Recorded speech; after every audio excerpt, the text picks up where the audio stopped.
Assalamualaikum warahmatullahi wabarakatuh. Saya Yudi Putra Pratama dari kelas A2 Informatika semester 5 dengan NIM 2202020086 akan melakukan review materi sebagai pemenuhan tugas untuk ujian tengah semester mata kuliah Text Mining.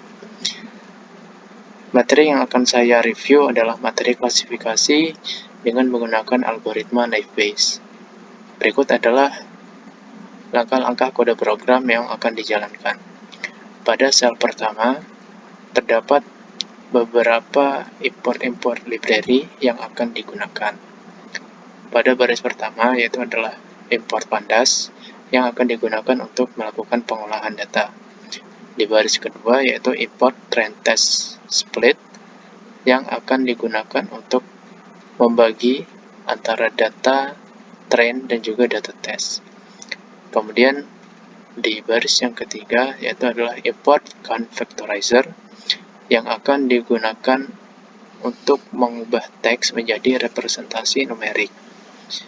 Di baris keempat yaitu adalah import multinomial NB yang akan digunakan untuk sebagai model klasifikasi menggunakan algoritma Naive Bayes.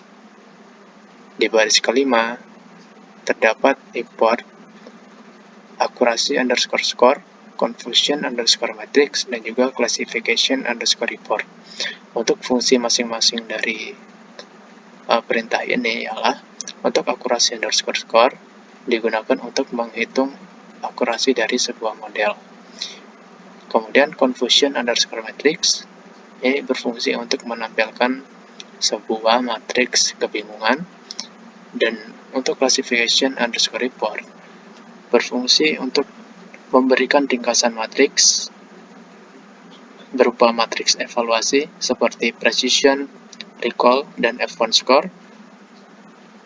Dan juga laporan yang diberikan ini dapat membantu sebagai acuan untuk melihat performa model secara keseluruhan. Kemudian pada sel berikutnya terdapat kode untuk membuat sebuah dataset. Dataset yang dibuat akan ditampung di dalam sebuah variabel bernama data. Kemudian dataset ini terdiri dari dua kolom, yakni kolom teks yang berisikan pesan ataupun kalimat, dan juga kolom label yang berisi kategori berupa spam dan hak.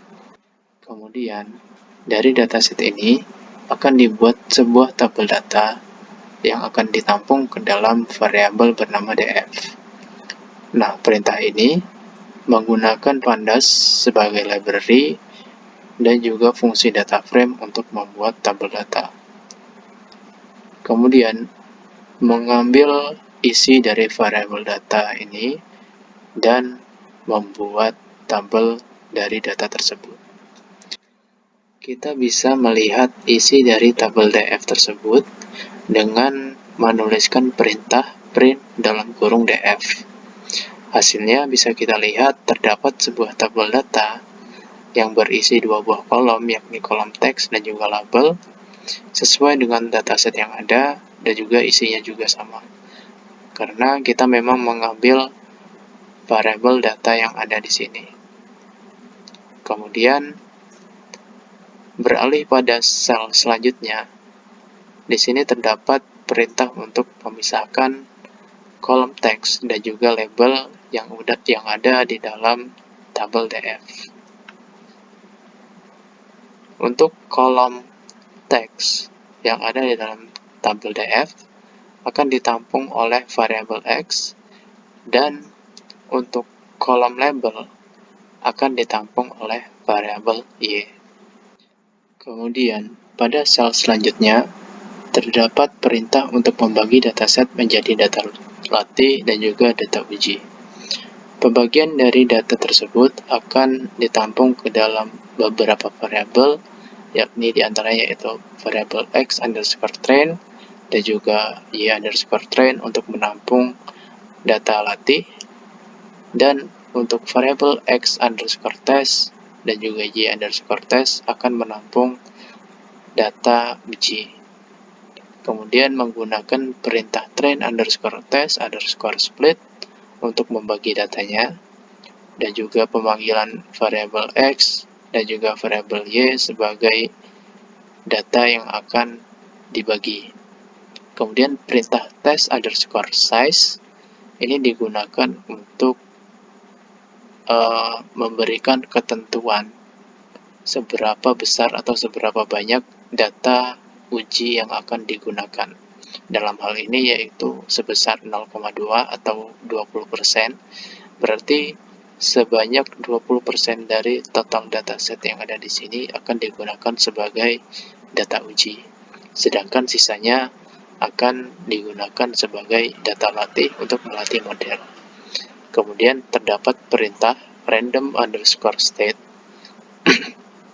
Perintah ini digunakan untuk memberikan hasil pengujian yang tetap konsisten, sehingga apabila perintah ini kita jalankan, maka dia akan menghasilkan hasil yang tetap sama.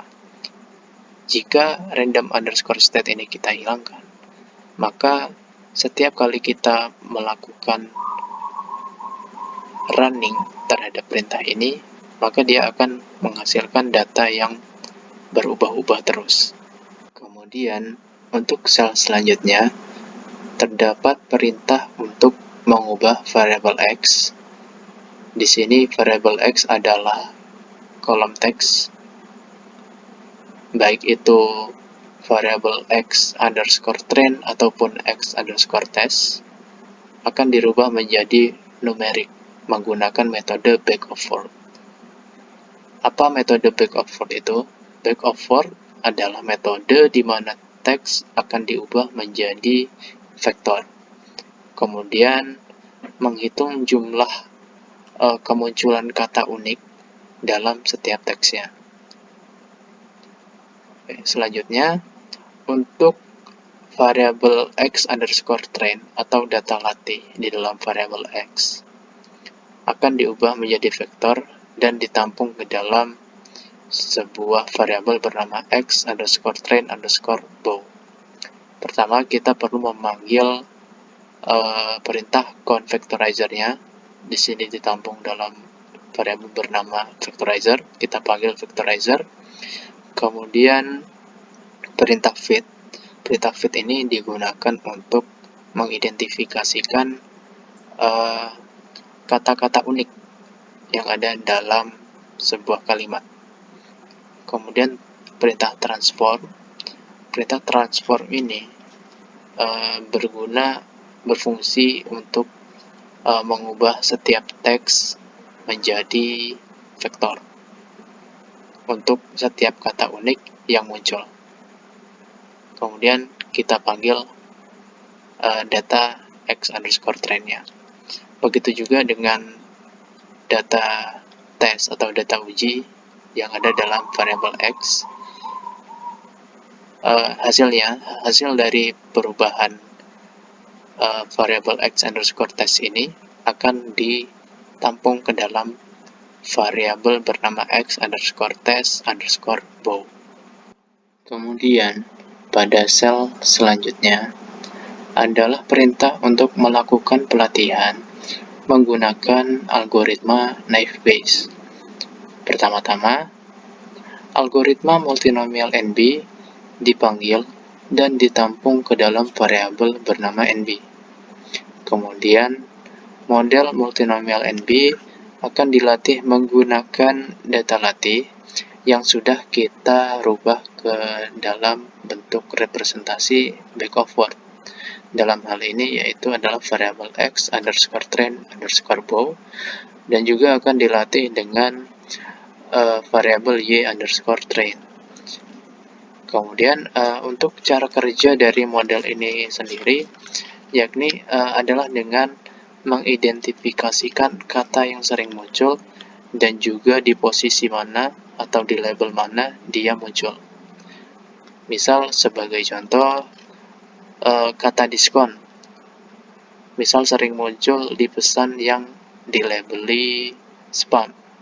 maka model ini akan otomatis mengenali kata diskon tersebut sebagai indikator spam, karena kata tersebut sering muncul di label spam. Kemudian selanjutnya, ini adalah sel yang berisi perintah untuk melakukan prediksi terhadap data uji. Hasil dari prediksi tersebut akan ditampung ke dalam variabel bernama y_breadth dengan menggunakan algoritma naive Bayes dan juga perintah atau fungsi predict untuk melakukan proses perhitungan prediksi terhadap data tes, ya, variable x underscore test underscore bow, berarti ini adalah data tes dari variable x yang sudah kita rubah ke dalam bentuk representasi back of word. Selanjutnya, pada sel terakhir terdapat perintah-perintah untuk melakukan evaluasi model. Di antaranya ada akurasi underscore score, yang ditampung ke dalam variabel bernama akurasi. Ini akan menghitung akurasi model terhadap variabel y_test dan juga variabel y_breadth. Berarti dia menghitung akurasi terhadap nilai uji atau data uji yang ada di dalam kolom label dan juga data prediksi yang ada di dalam kolom label juga.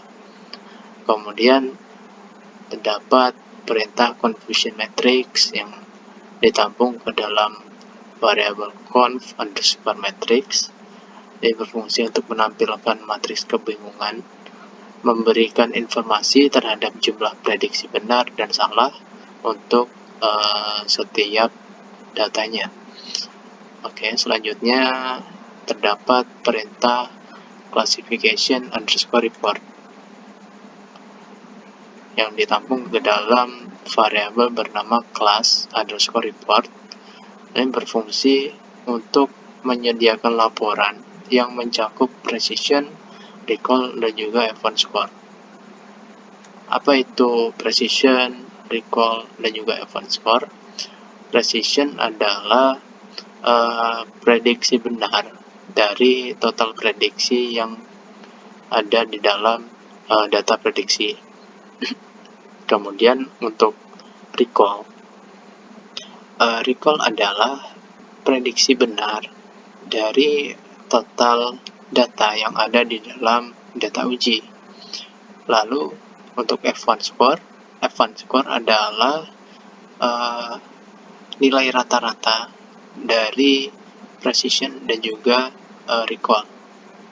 Kemudian untuk hasilnya sendiri bisa kita lihat untuk nilai akurasi sebesar 50%. Kenapa kok ini bisa tampil 50%? Kenapa tidak 0,50? Karena di dalam perintah print akurasi terdapat perintah tambahan, yakni variabel akurasi dikalikan dengan 100, sehingga dia tidak tampil ke dalam bentuk desimal, melainkan dia tampil ke dalam bentuk angka bulat seperti ini. Kemudian untuk 0,00, angka 0,00 di sini ini diperoleh dari perintah .2f ini, dan untuk tanda persen diperoleh dari persen ini. Kemudian untuk confusion matrix bisa kita lihat dan juga nilai classification reportnya. Untuk classification report untuk tingkat akurasi sudah sama di sini 0,50 dan juga 50% sama. Nilai event score, nilai recall, nilai precision sudah tertera semua. Baiklah, cukup sekian untuk review materi dari saya. Semoga bermanfaat. Mohon maaf apabila terdapat kesalahan dari penyampaian saya. Saya akhiri, wabillahi taufik wal hidayah. Wassalamualaikum warahmatullahi wabarakatuh.